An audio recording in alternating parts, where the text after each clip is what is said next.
was a happy childhood. Malaki kaming pamilya. Every 11 months, may dumating na baby. Kasi sunod-sunod sila eh. Nakatira na kami sa isang kwarto sa Rojas Boulevard. At ito yung bahay ng aking lola, ang dating reyna ng pelikulang Tagalog na si Mila Del Sol. Since he's the eldest, siya ang sunod na sunod sa amin. He was the one really closest to us. He was the most disciplined. He took after me. Yes, my father was and is, until now, my great influencer. He was a hardworking person. He was innovative and also supported by my mother who knew how to work. We grew up not on golden spoon, but my parents really had to earn everything para paararin lahat po kami. We're not rich, but we had enough food on the table.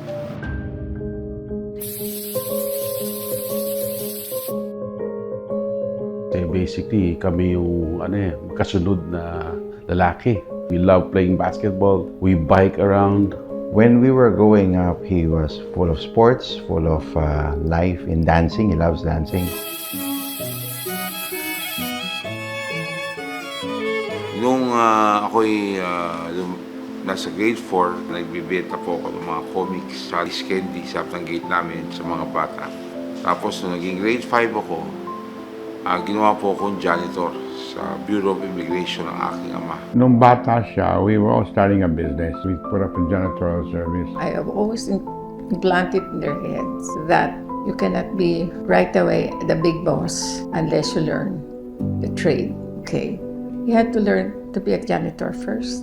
Every summer, ako'y naging janitor. As a janitor, I would clean the bathroom. I would clean the tables of the assigned area, and I would polish the lobby floors. At during the time, hindi po ako nahiya. Dahil naniwala po ako sa dignidad ng trabaho. Na doon ko rin na intindihan ang buhay ng isang janitor. Hindi dapat ikahiya ang isang trabahong marangal. Kumakain ako katabi nila sa bodega. At kumakain din ako minsan sa mga turo-turo. Kaya yan ang nakasanayan ko na hanggang sa aking paglaki ay paborito ko na ang pagpunta sa mga turo-turo. We just keep telling him that we're here for a reason that the Lord placed us. Number 1. 2, remember to be makatao.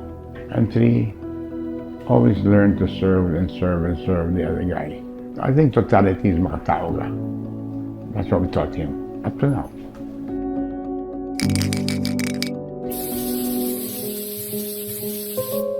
Unang-una nag-medtech po ako. At hindi lang ako natapos kasi nahihilo ko sa amoy ng formalin. At so nag-shift po ako to marketing management. Kaya naman po yun ang kinuha ko dahil yun ay bagay sa aming negosyo. During that time, we were producers of a famous game show, Spin a Win.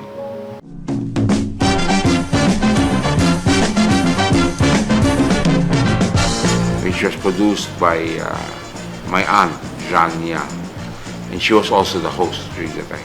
Umaga, nasa advertising agencies na ako until as 4 kung saan kailangan na ako pumasok sa eskwela.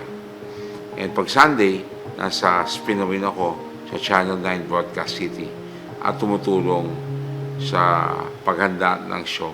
Nagsimula po akong PA, tapos eventually naging executive producer ako ng Spin a Win. There was this ad in the paper about this game show looking for production assistants.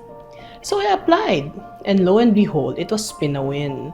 Actually, si Gus yung nakaupo sa table.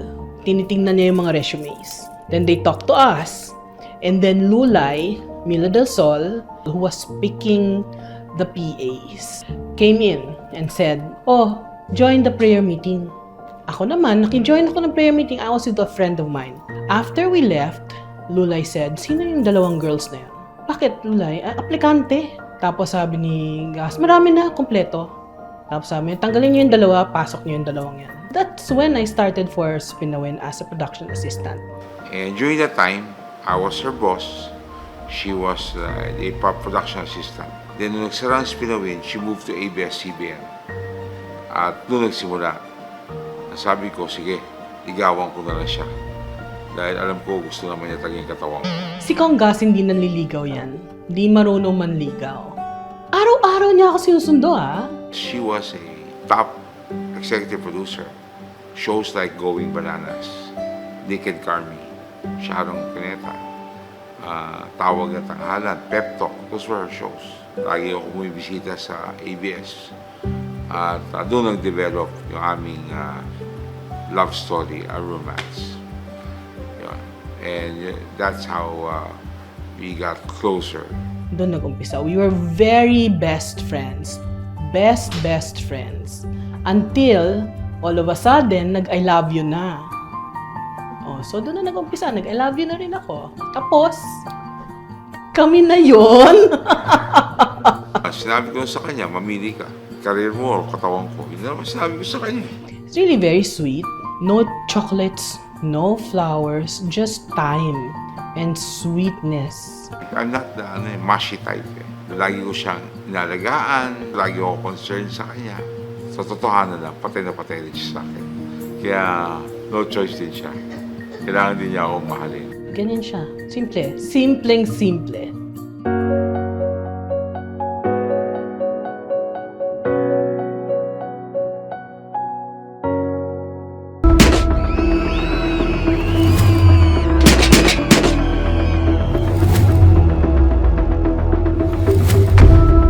The mayor was talking.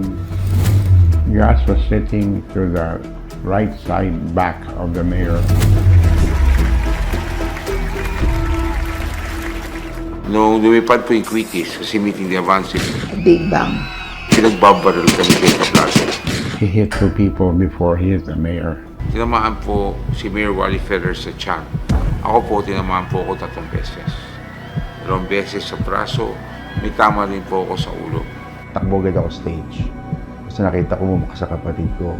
Kinarga ko siya, dinala ko sa hospital, tapos Pinasok ako sa x-ray room. Sabi ng mga doktor, oh, 120/80, buhay na buhay ito. Wala tayong makitang bala. Walang tinamaan na major organ. Napakaswerte mo. 345 na bala ang tumama sa'yo. Pero ikaw ay maayos, may misyon ka pa sa lungsod ng Parañaque. Napakaswerte mo. Fulfill that mission because God gave you a second lease in life.